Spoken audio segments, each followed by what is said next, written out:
मकनपुर गांव में एक छोटा सा घर था जिसमें शिवा अपनी माँ और बहन के साथ रहता था। कम उम्र में ही गरीबी और बेरोजगारी ने उसकी कमर तोड़ दी थी। अब तो वक्त ऐसा आ गया था कि खाने के लाले पड़ गए थे। ये लकड़ियां भी गीली हैं, जलने में नहीं आ रही, क्या करूं? हटो माँ, मैं कोशिश करती हूँ। लकड़ियां सुलग रही हैं, तो बस फूंकनी से धीरे धीरे फूंक दे, शायद जल जाए। तब तक मैं देखूं आटा है कि नहीं। कुछ नाश्ता बन जाए तो शिवा काम ढूंढने निकलेगा। ममता आटा देखने उठी।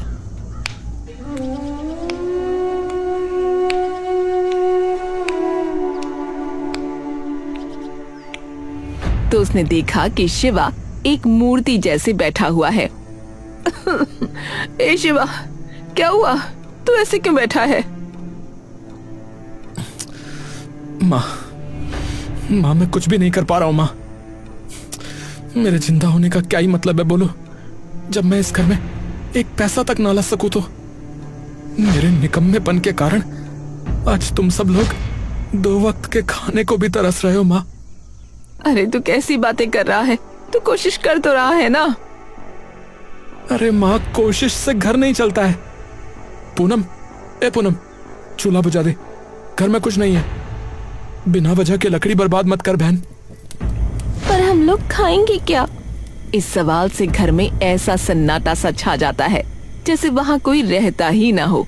और फिर वो सन्नाटा टूटा ममता की खांसी से, और ममता ने खून थूक दिया। माँ, आप ठीक तो हो? हे भगवान, माँ आप ठीक तो हो ना? मैं भी कैसा भागा बेटा हूँ, अपनी माँ का इलाज तक नहीं करवा सकता। बहुत बुरा बेटा हूँ मैं, बहुत बुरा।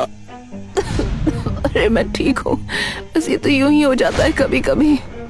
शिवा अपने आप में ही घुट रहा था, उससे बर्दाश्त नहीं हुआ और वो बाहर निकल गया।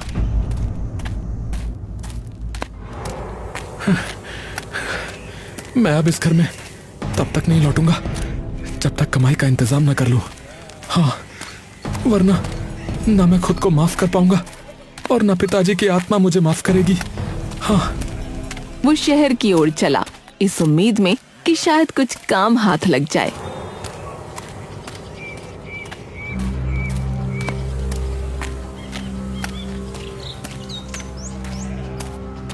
पर शहर तो जैसे किसी और ही धुन में चलता है। शिवा सुबह से शाम तक हर दुकान, हर फैक्ट्री के फाटक तक गया, लेकिन कोई फायदा नहीं हुआ। कर्मचारी पूरे हैं, फिर कभी आना भाई। आधी मजदूरी मिलेगी, करना चाहो तो कर लो। अरे साहब, आधी मजदूरी में घर कैसे चलेगा बताइए? अरे तेरा घर चले या ना चले, हमें क्या है?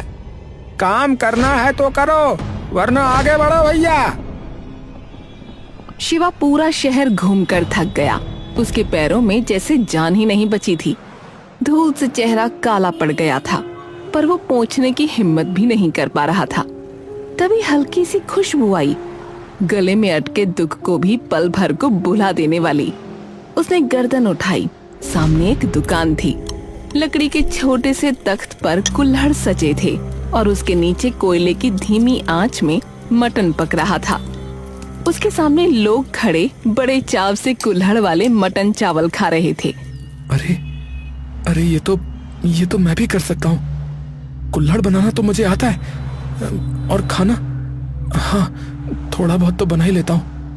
हाँ, मैं गांव में यही करूँ तो कितना अच्छा रहेगा। गांव में तो कुल्हड़ वाले कढ़ी चावल कोई बेचता भी नहीं है, और रही बात मांसाहारी की तो हमारे गांव में तो कोई खाता नहीं है। तो हाँ, यही सही रहेगा, कढ़ी चावल ही सही रहेगा। हाँ। जैसे किसी ने उसकी पीठ पर हाथ रखकर कहा हो, चल अब तेरी बारी है। वो फौरन गांव लौट पड़ा।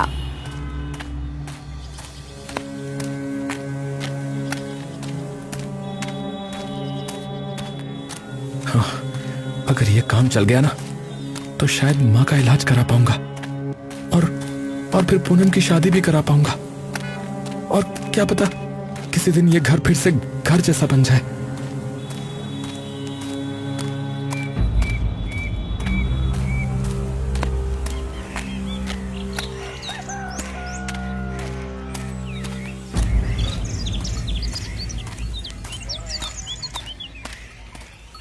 गांव पहुंचकर शिवा ने कबाड़ में पड़ा पुराना लकड़ी का ठेला निकाला, किनारे ठीक किए।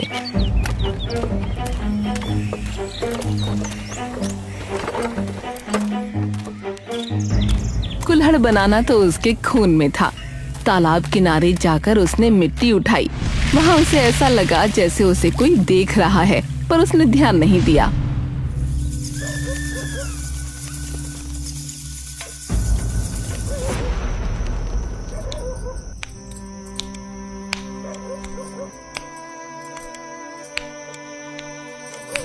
भैया, रात के 2 बज रहे हैं, सो जाओ ना। अरे बहना, तू सो जा। देख, मेरी तो नींद उड़ चुकी है। अब ये तभी आएगी जब घर में पैसे आएंगे। तू सो जा, मेरी फिक्र मत कर, सो जा। शिवा, इतना मत थक बेटा। ऐसा क्या हो गया? इतनी रात गए तू कबाड़ में लगा पड़ा है। अरे माँ, आप भी सो जाओ ना। कल की सुबह कुछ अलग होने वाली है, देखना। बस अपने बेटे को आशीर्वाद दो माँ। मैं कढ़ी चावल बनाकर बेचूंगा कल से। वो तो हमेशा तेरे साथ है, पर कढ़ी चावल के लिए पैसे कहाँ से लाएगा? माँ, वो मैंने अपनी पुरानी साइकिल बेच दी है माँ। पर भैया, सिर्फ कढ़ी चावल कौन खाता है? यहाँ गांव में लोग कढ़ी चावल के साथ पुदीने की चटनी पसंद करते हैं। दोनों बनाना। पुदीने की चटनी?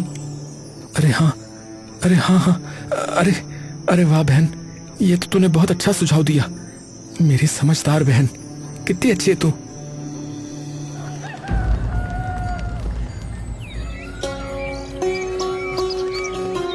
शिवा पूरे जज्बे के साथ पहले दिन ठेला लेकर गांव के चौपाल में जा खड़ा हुआ।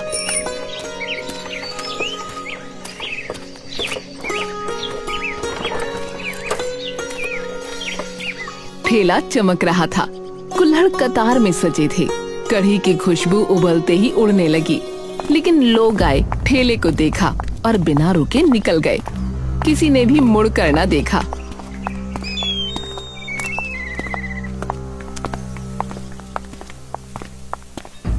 अरे कोई आ क्यों नहीं रहा है? बहुत देर हो गई। शायद मेरे कढ़ी चावल में वो बात नहीं है। तभी 2 लड़के आए।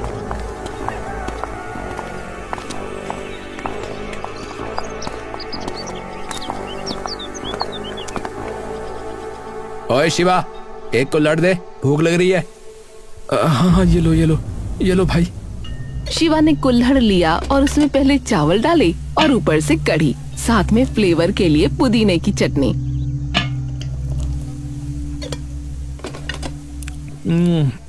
अरे यार, ये क्या बनाया भाई? अबे नमक ही नहीं है।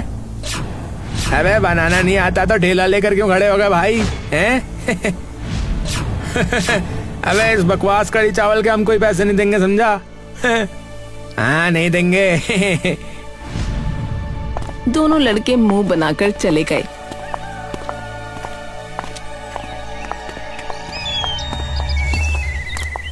पर शिवा हारने वालों में से नहीं था।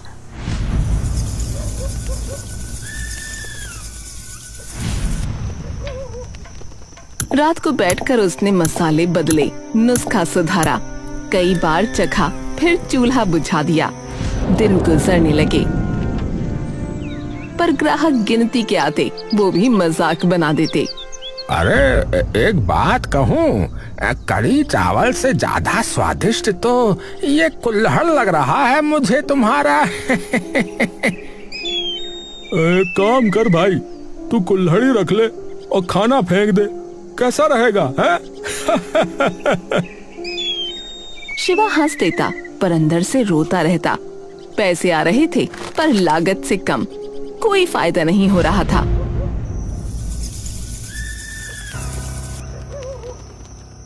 शिवा बैठकर सोचता। लगता है मैं गलत रास्ते पर हूँ। शायद भगवान ने मेरे लिए कुछ लिखा ही नहीं है। मेहनत कभी व्यर्थ नहीं जाती बेटा, बस हिम्मत मत छोड़। हाँ भैया, मैं भी आपके साथ हूँ, आप हिम्मत रखो। बहन, हिम्मत भी पेट खाली होने पर ना डगमगा जाती है, समझी?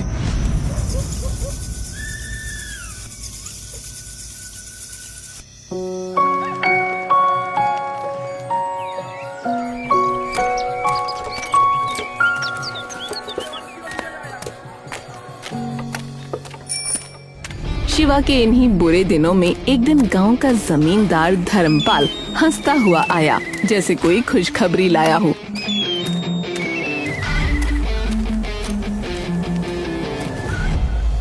अरे शिवा, अरे सुना है ठेला नहीं चल रहा है तुम्हारा, हैं?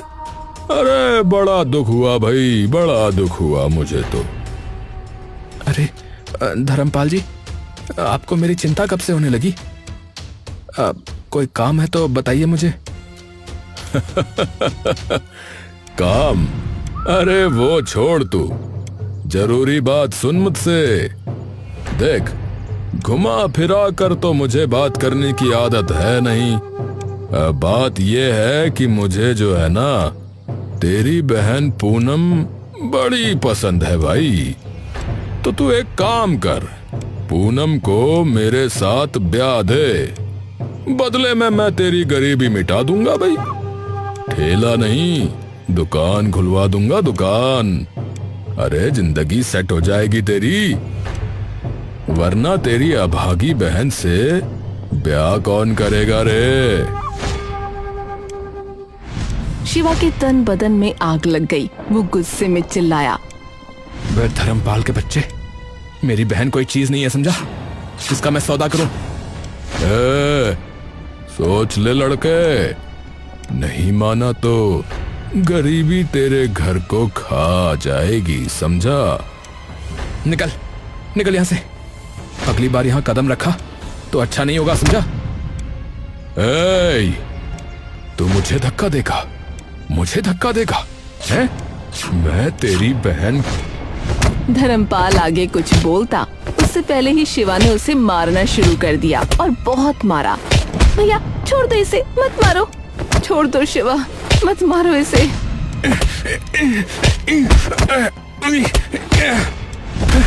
मेरी बहन के बारे में बोलेगा, ये ले।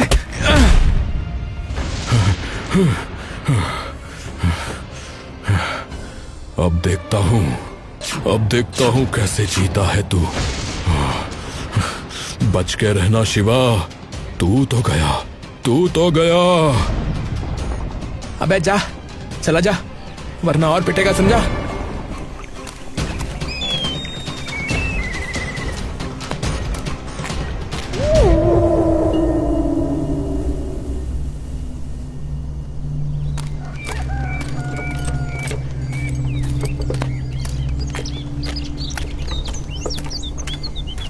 अगली ही सुबह गांव का माहौल कुछ बदला बदला था। हवा में वही लोग थे, पर चेहरों पर नई खामोशी। अरे आओ आओ, कुल्हड़ वाले कड़ी चावल खाओ। अरे भाई आओ, अरे दादा, अरे आओ, अरे भैया आओ आओ। अरे भाई दूर रहो शिवा के ठेले से, धर्मपाल ने मना किया है। हाँ भैया, मैंने भी सुना। वो कह रहा था कि जिसने भी खरीदा ना इसके ठेले से, उसकी जमीन नीलाम करवा देगा भैया। भैया तुमने सुना कि नहीं सुना भैया? शिवा ठेले के पास अकेला खड़ा लोगों की सारी बातें सुन रहा था। उसे अपने किए पर पछतावा नहीं था, लेकिन ठेले पर सन्नाटा उसे खल रहा था। ये धर्मपाल बिल्कुल सही नहीं कर रहा है। और ये लोग इतना डरते क्यों हैं उससे? वो भगवान है क्या? चाचा मुझे कड़ी चावल दे दो। हाँ बेटा आओ आओ। अरे चल यहाँ से, घर नीलाम करवाएगा क्या? चल।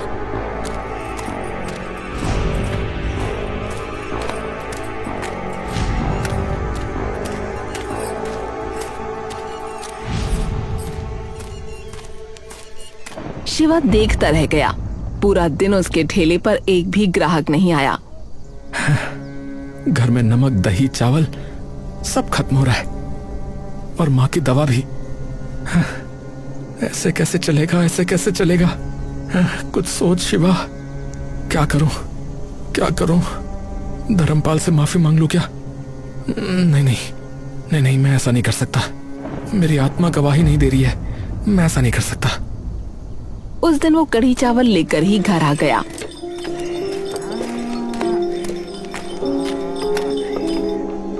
ममता खांस रही थी और पूनम रो रही थी। भैया मैं बाहर नहीं जाऊंगी, लोग अजीब बातें बोलते हैं। क्या हुआ? क्यों? कहते हैं मैं धर्मपाल की दुल्हन बनूंगी। ऐसा कभी नहीं होगा, ऐसा कभी नहीं होगा, समझी? तो चुप हो जा। और आज उसके चक्कर में बिल्कुल कमाई नहीं हुई, माँ की दवाई भी नहीं ला पाया। बेटा शिवा, दवाइयाँ छोड़ दे, मैं ठीक हूँ। अरे माँ कैसे ठीक हो? कहाँ ठीक हो? हैं? शरीर हिल नहीं पा रहा है आपका। मैं ठीक हूँ, मैं ठीक हूँ। कोई बात नहीं। अगले दिन भी कोई ग्राहक नहीं आया। शाम को तेज बारिश होने लगी सो अलग। इस बारिश में भीग रहा हूँ, टूट भी रहा हूँ। हे भगवान, क्या यही मेरी किस्मत है? अचानक एक बूढ़ा भिखारी जैसा आदमी उसके सामने आ खड़ा हुआ और बोला,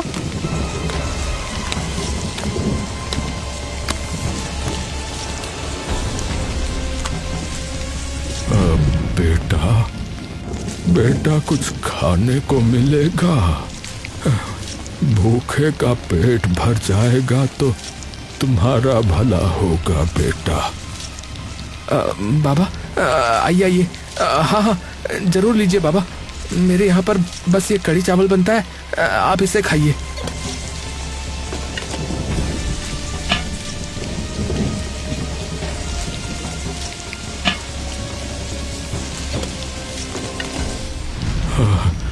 हाँ बेटा, जो है वही दे दे बेटा गरीब को। तेरा भला हो बेटा, तेरा भला हो। शिवा ने झिझकते हुए उसे गरम कढ़ी चावल परोस दिए। अरे वाह, तुम्हारे हाथ की मिट्टी सोने जैसी है बेटा। सोने जैसी? क्यों गरीब के साथ मजाक करते हो बाबा? अरे बेटा, तुमने इसे पहचाना नहीं। इस कुल्हड़ की मिट्टी को देखो बेटा, मिट्टी को देखो। मिट्टी को देखूं? पर बाबा, आप हैं कौन? बेटा, तुम्हारी किस्मत मिट्टी से बनेगी, मिट्टी से बनेगी बेटा। मिट्टी से बनेगी? मिट्टी सोने जैसी? ये आप क्या बोले जा रहे हैं बाबा? मेरी कुछ समझ में नहीं आ रहा है। और अचानक वो आदमी कहते कहते अंधेरे में ऐसे गायब हुआ जैसे हवा में घुल गया हो। बाबा, बाबा, अरे अरे ये बाबा कहाँ चले गए? बाबा, बाबा! उसे कुछ समझ नहीं आया और वो ठेला समेटकर घर आ गया।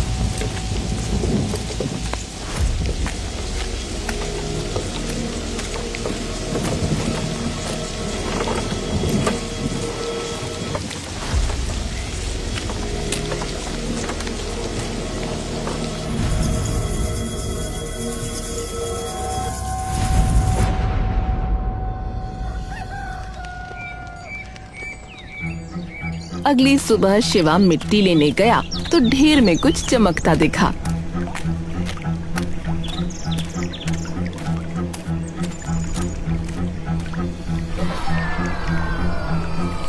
अरे, ये कैसी पोटली है? और इसमें ये चमक और ये खुशबू?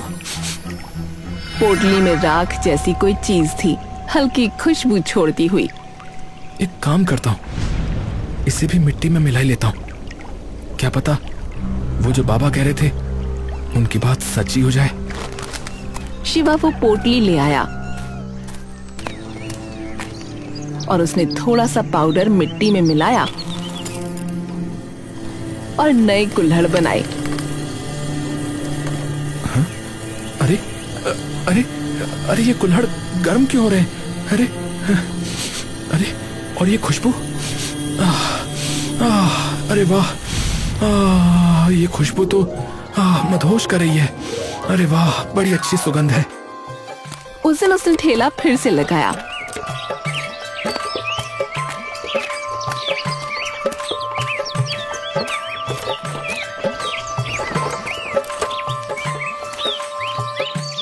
लोग पहले दूर रहे पर खुशबू ने उन्हें खींच ही लिया। अरे अरे भाई वाह, क्या खुशबू आ रही है भैया। कहाँ से आ रही है? अरे शिवा के ठेले से। चलकर देखता हूँ।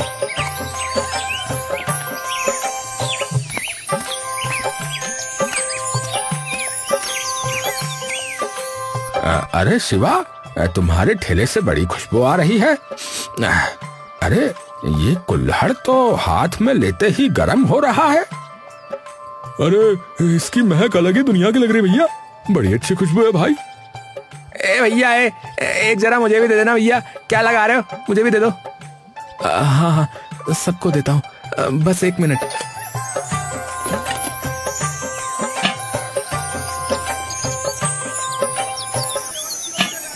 ये लीजिए भाई साहब।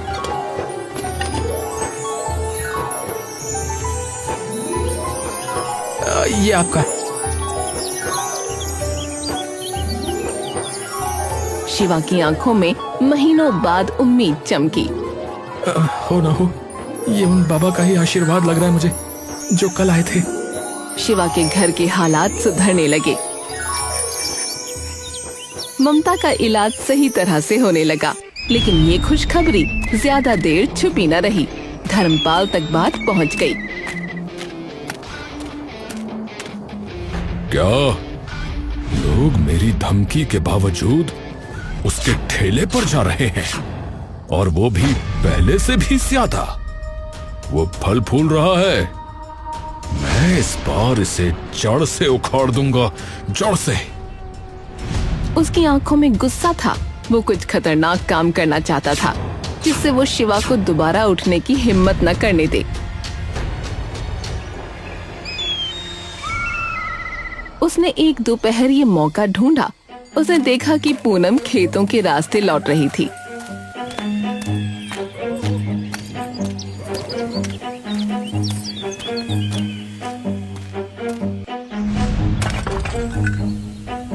अरे पूनम, अरे जरा इधर तो आओ। हटिए, रास्ता दीजिए। अरे तेरे भैया ने मेरी बात ठुकराई है, अब तो ही बताना कि उसे कैसे समझाऊं। पूनम का चेहरा सफेद पड़ गया। धर्मपाल ने उसे पकड़ लिया। छोड़ो मुझे। हे, समझा देना अपने भैया को कि मुझसे न टकराए और इस गांव से भाग जाए, वरना अंजाम समझ गई ना? चल चल जा अब। वो बिना पीछे देखे दौड़ी और घर पहुंचते ही रोने लगी। माँ, वो मुझे रोक रहा था माँ। हे भगवान, ये आदमी अब बच्चों पर भी नजर डाल रहा है। शिवा घर पहुंचा तो दोनों की हालत देखकर उसका खून खौल उठा। धर्मपाल, तूने मेरी बहन को छुआ, मेरी बहन को छुआ तूने। मैं उसका खून पी जाऊंगा माँ, मैं उसका खून पी जाऊंगा। जाने दो मुझे, जाने दो मुझे। बेटा पागल मत बना, वो आदमी ताकतवर है। शिवा के चेहरे पर गुस्सा और बेबसी दोनों उतर आए। तो क्या क्या करूं माँ, क्या करूं बोलो। गांव छोड़ दूं, गांव छोड़ दूं या सीना तान कर लड़ जाऊं? हे भगवान, ये आदमी हमें जीने क्यों नहीं देता है?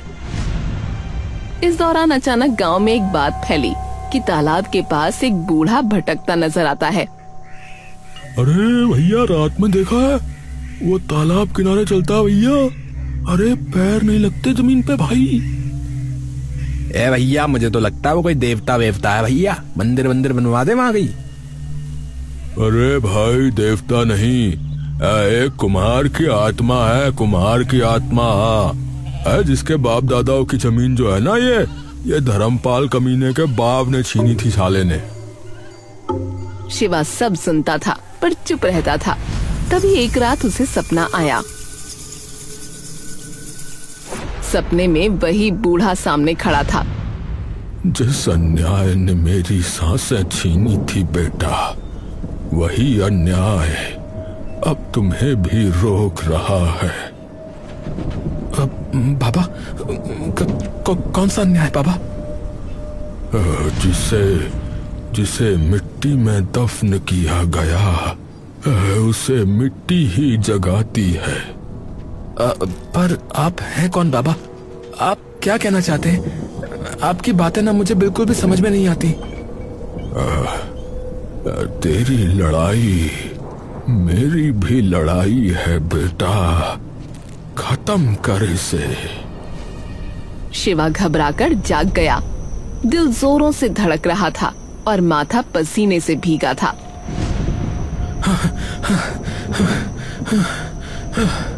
मेरा ठेला, वो मिट्टी और ये बूढ़े बाबा, सब जुड़ा हुआ है। क्या मैं सही रास्ते पर हूँ या फिर मैं किसी और खेल में फंसा हुआ हूँ? वो रात में ही कुल्हड़ बनाने बैठ गया।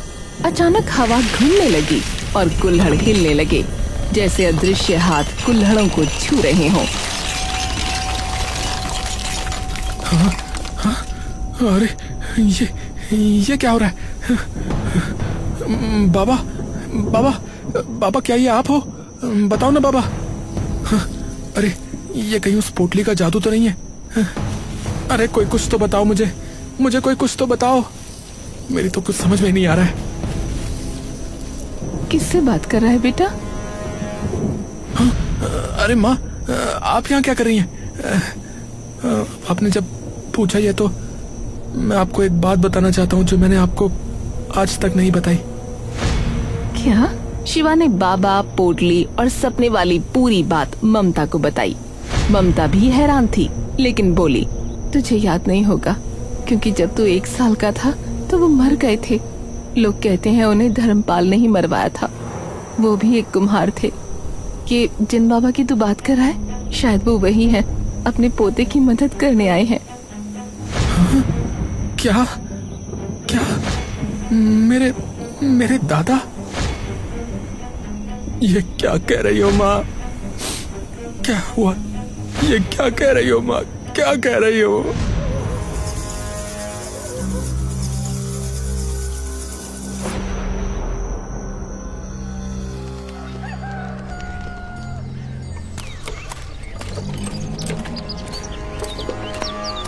और फिर हिम्मत जुटाकर उसने सुबह ठेला लगाया। भीड़ उमड़ पड़ी। अरे भैया, ये स्वाद जो है ना, ये पहले कभी मिला ही नहीं भैया। अरे भैया, मेरे लिए 4 प्लेट लगाना भैया, 1 मेरे लिए और 3 मैं घर ले जाऊंगा भाई। अरे भाई, ये कढ़ी चावल नहीं है। हाँ, कढ़ी चावल मत समझना इन्हें। ए भैया, जादू है जादू। हाँ भैया, मैंने तो खत्म भी कर दी 1 प्लेट। ए भैया, एक काम करो यार, पेट तो भरा भरा लग रहा है लेकिन मन नहीं भरा। एक काम करो, 1 कुल्हड़ और दे दो भाई। बाबा, लगता है आपका आशीर्वाद काम कर गया बाबा।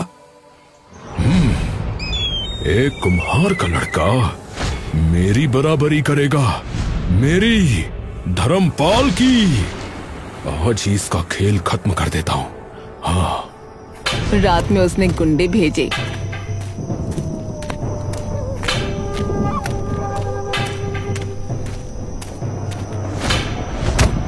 उसका ठेला तोड़वा दिया।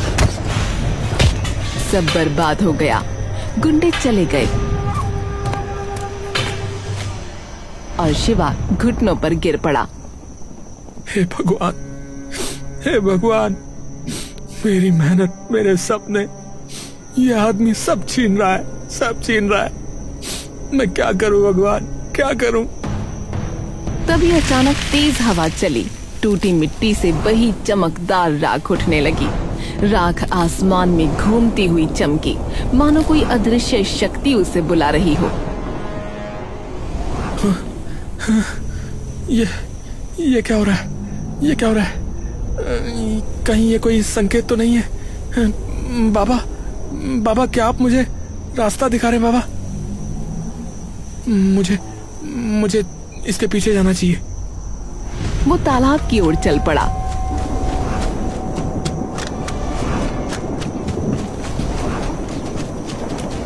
उसे और लोगों ने देखा तो वो भी उस तरफ हो लिए।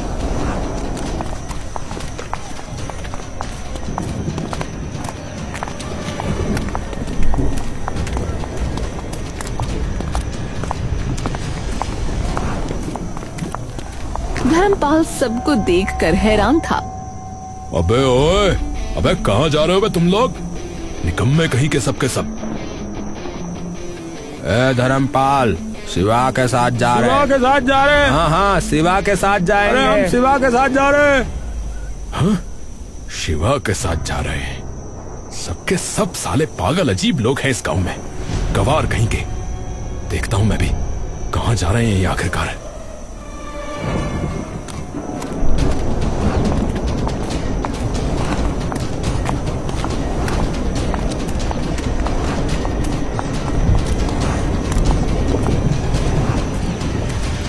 सब तालाब तक पहुंचे। तालाब चमक रहा था और वहीं वो बूढ़ा खड़ा था। अरे तू तो मर गया था ना? हैं? तू तो मर गया था। तो ये यहाँ कैसे? क्या? अन्याय कभी नहीं मरता, कभी नहीं मरता अन्याय, याद रखना। बस समय आने पर हिसाब चुकता करता है। मुझसे दूर रह मुझसे दूर। तूने मेरी जमीन छीनी, याद है? फिर मुझे दर्दनाक मौत दी और अब मेरे पोते का जीना हराम कर रहा है। अरे भैया, अरे कमाल हो गया भैया, गजब हो गया। अरे ये तो शिवा के दादा है भैया। अरे ये क्या जिंदा है क्या ये? अरे कैसे बोल रहे हैं? ए भैया, जिंदा हिंदा नहीं है, देख नहीं रहे भैया? चमक रहे बिल्कुल, हैं? बिल्कुल सफेद बूढ़े चमक रहे भैया। ए भैया, ये उनकी आत्मा लग रही भैया, जो न्याय के लिए भटक रही भैया।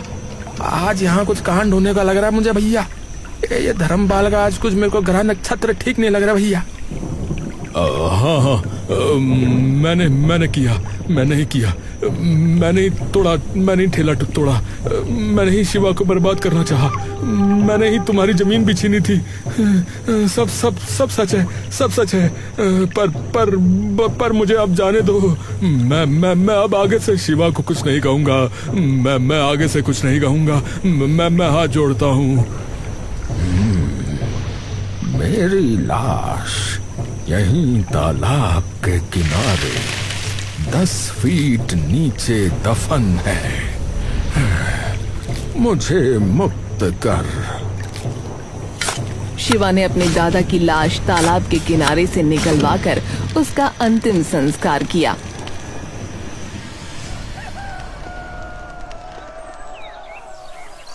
और फिर अगली सुबह पंचायत में फैसला हुआ।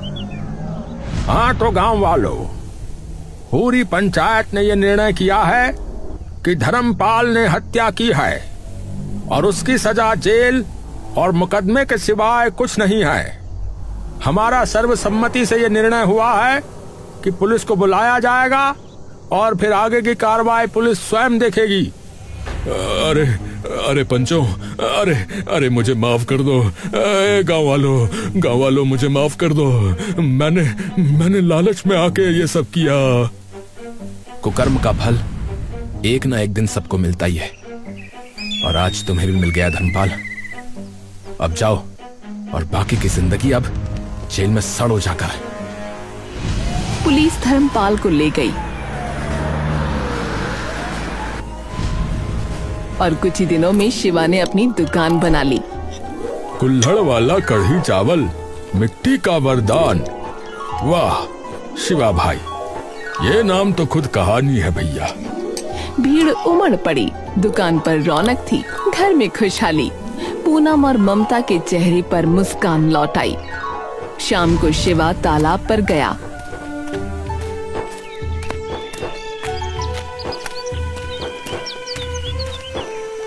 पानी शांत था। बाबा, बहुत बहुत धन्यवाद।